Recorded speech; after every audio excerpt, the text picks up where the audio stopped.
Friends, welcome to Salem புனிதாஸ் recipes. இன்னைக்கு எல்லாருக்குமே தெரிஞ்ச ரெசிபி தாங்க. ஆனால் ஹோட்டலுக்கு போனால் சூப்பராக இருக்குது, நமக்கு இந்த மாதிரி இருக்க மாட்டேங்குது அப்படின்னு நினைக்கிற ரெசிபி அது என்னென்னா வெஜிடபிள் குருமா தாங்க.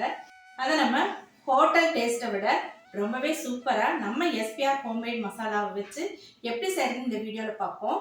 இதை நீங்கள் வாங்கிட்டீங்கன்னா ஈஸியாக வெஜிடபிள்ஸை மட்டும் கட் பண்ணிங்களா, இந்த மசாலாவை போட்டோமா, அருமையாக குருமா வச்சோமா அப்படின்னு சீக்கிரமாக டைம் சேவ் பண்ணிவிட்டு நம்ம வெளியே கிளம்பிடலாம். வீடியோக்குள்ளார போகிறதுக்கு முன்னாடி நம்ம சேனலில் சப்ஸ்கிரைப் பண்ணாதவங்க மறக்காமல் சப்ஸ்கிரைப் பண்ணிக்கோங்க. இந்த மாதிரி நல்ல இன்ட்ரெஸ்டிங்கான ரெசிபீஸ்லாம் கொடுத்துட்டே இருப்பேன்.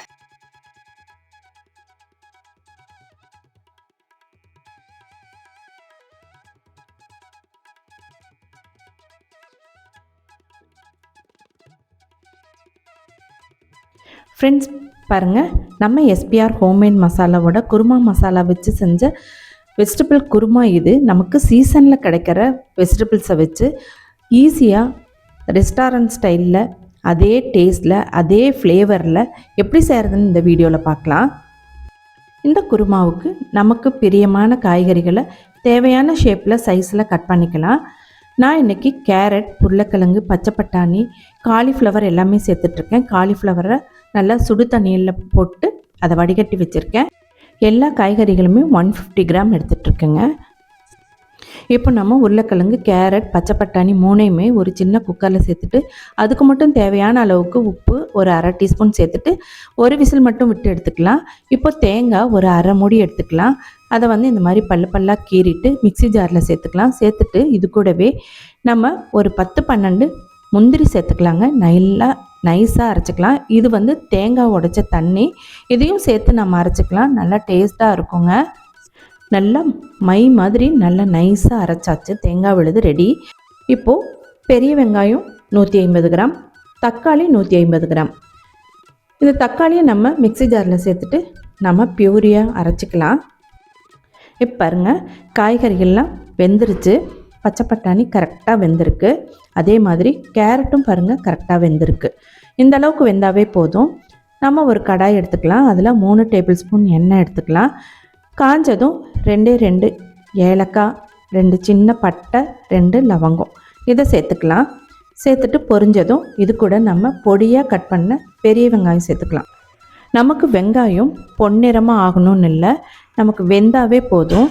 நம்ம இதை நல்லா ஒரு நிமிஷம் வதக்கிக்கலாம். இது கூடவே நம்ம உப்பும் சேர்த்துக்கலாம். உப்பு சேர்த்துட்டா சீக்கிரமாக வதங்கிடும். நான் 1 டீஸ்பூன் உப்பு சேர்த்து வதக்குறேன். இது கூட இஞ்சி பூண்டு விழுது 1 டேபிள் ஸ்பூன் சேர்த்துக்கலாம்.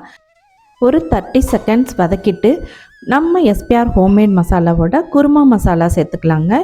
இந்த குருமா மசாலா ரொம்பவே சூப்பராக இருக்கும். இதை நம்ம 2 டீஸ்பூன் சேர்த்துக்கலாம். சேர்த்துட்டு ஒரு வதக்கிக்கலாம். இது கூடவே நம்ம காஷ்மீரி மிளகாத்தூள் சேர்த்துக்கலாம். இதுவும் நம்ம எஸ்பிஆர் ஹோம்மேட் மசாலாவோடது. 1 டீஸ்பூன் அளவுக்கு சேர்த்துட்டு கொஞ்சமாக மஞ்சள் தூள் சேர்த்துக்கலாம்.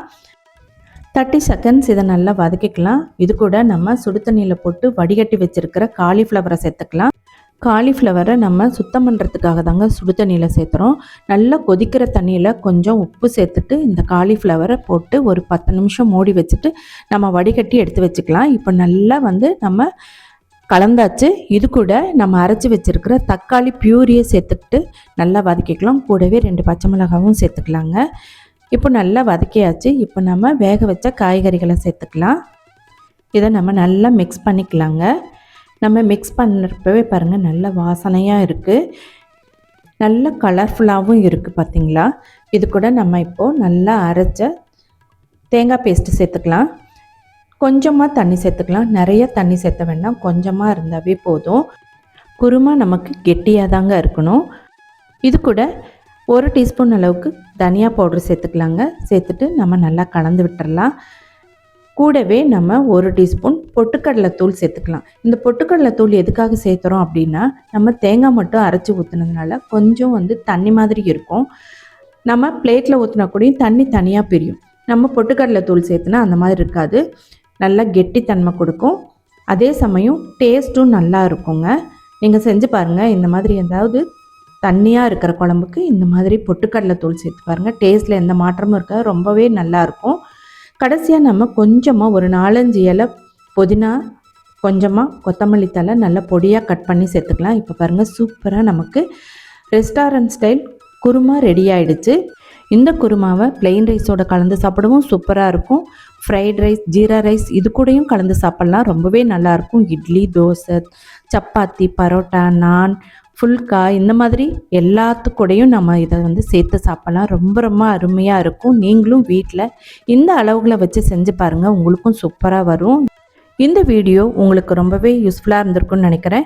இதே மாதிரி ஒரு யூஸ்ஃபுல்லான வீடியோவில் மீட் பண்ணலாம். தேங்க்யூ ஃபார் வாட்சிங்.